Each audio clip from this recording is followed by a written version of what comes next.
Should people be very kind when they help others? I don't really fully grasp the kind of what the question is trying to say, but I will give my shot, right? So I think that well, most people when they help each others are they're helping with a kind intention, right?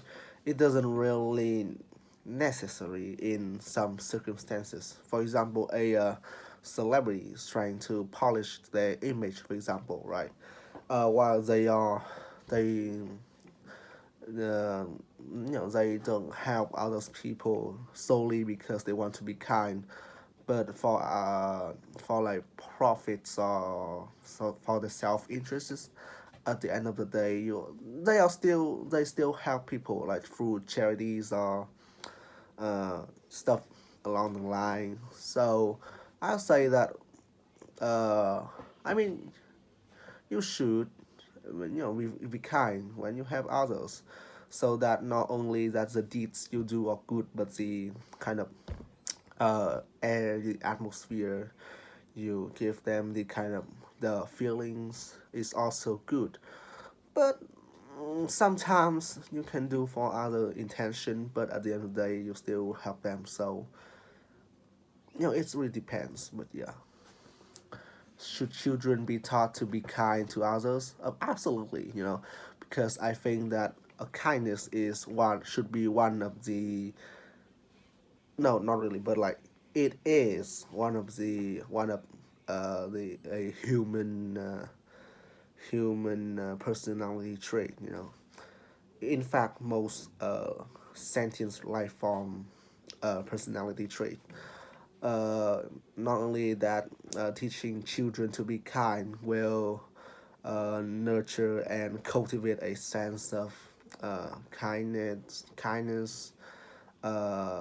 good well-being, polite stuff like that. But it's also a very effective way to counteract criminals, would be criminal, if you will. So yeah, not only do I think that kindness is one of the fundamental traits that make up a human, but it also prevents a lot of troubles in the future. So absolutely, can children provide any help for parents? That's a lot, but like not in like a more direct way. For example, if my parents is going bankrupt, I can't like do a 9 to 5 job to pay their debt or something like that. It's just impossible, right? But a children can provide help through mental support or something like that. Uh, Something as simple as uh, you know make lemonade for your parents when they come back home, so they have a refreshment to drink at the end of the day, or hug them, telling you you're grateful for what they did for you, and telling them you love them. Those kind of simple things really lift everyone up, and I would say that that is one of the best way children can help their shoulders to cry on. Yeah.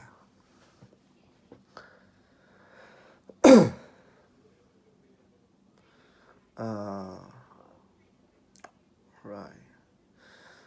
Describe a historical building you have been to.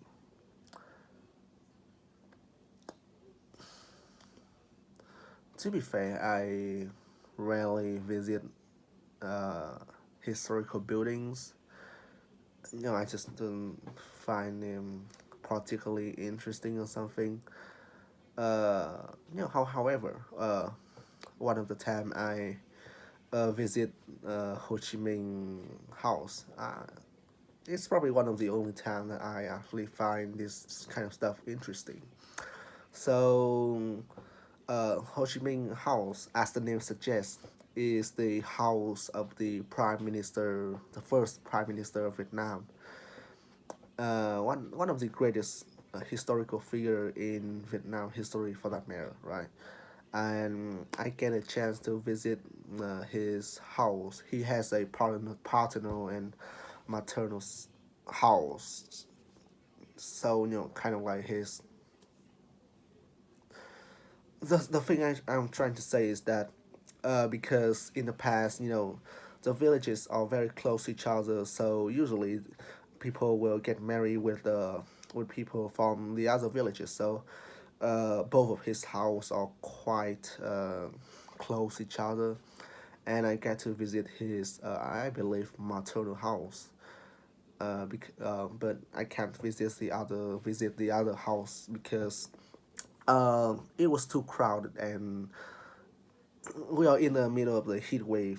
I was going with my family, and we are in the middle of the heat wave, so it's not a good idea to walk for like 30 minutes straight under the sun to visit another one, which pretty much looks the same, So how can describe it? It's just in the middle of the countryside, near kind of near Hanoi. Only few kilometers away from the border from Hanoi's border. It's a not like too small house, but I wouldn't also describe them as big by any means. It's a one-story. Is a it's a The house only have one floor, and it's made of bamboo and straws. So they are pretty much the standard old house, uh, traditional house.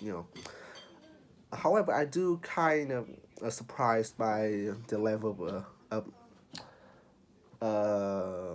ventilation the house provide. It looks very primitive, but when you get inside the house, it suddenly feels very refreshing and kind of cool. I believe it has to do something with the materials, maybe. So as I said, it's a house of a person, so uh, you can find pretty much what you expect from the house. Uh, they are beds which also made of bamboos with a bit of straws and other softer material to lying down. There's also some of his childhood items like his flip flops or his shirt, stuff like that. And the outside there's a small garden with a jackfruit trees, which apparently he really likes to climb on them when he was young.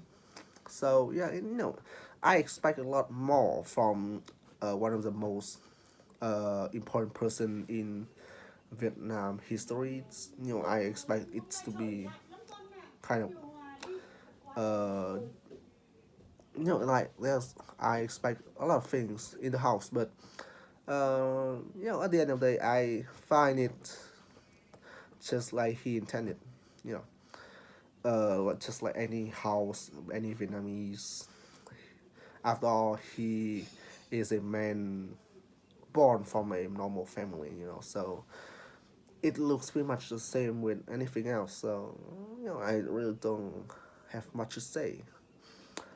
So yeah, should everyone know history? Of course, it's for not only do it give them a sense of pride and nationality, but also that people can learn from the past mistakes to find a better routes in the future. So stuff like that. Do Vietnam people like to visit historical buildings? Uh, really, I don't have any idea about that, but at least to my knowledge, I would say that probably so, especially for like schools. They will uh, organize trips to monuments, to national monuments, and things down the line when you are in elementary school. It's sort of like mandatory, I mean compulsory. So at least that every children in Vietnam has, most children in Vietnam have at least seen one of the monuments once in their life, because you know it's compulsory. So yeah, really though, they don't visit much, but they do certainly have seen some.